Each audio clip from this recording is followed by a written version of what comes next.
હવે જોઈએ સમાચાર વિગતવાર. મોવિયા ગ્રામ પંચાયતના મહિલા સરપંચ કંચનબેન રોહિતભાઈ ખૂંટે નાટકીય આપેલ સરપંચ પદેથી આપેલ રાજીનામા બાદ બજેટ નામંજૂર થયું.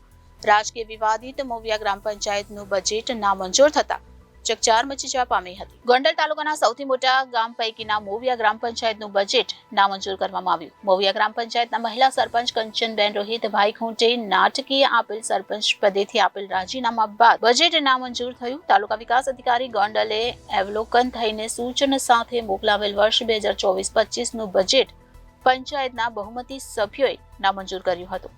ગ્રામ પંચાયત બજેટ મીટિંગમાં સરપંચ કંચનબેન ખૂંટ સહિત કુલ 14 સભ્યો હાજર રહ્યા હતા. હાજર સભ્યોમાં સરપંચની સામેના વિરોધમાં 6 સભ્યોની સામે 8 સભ્યોએ બહુમતીથી બજેટ નામંજૂર કર્યું હતું.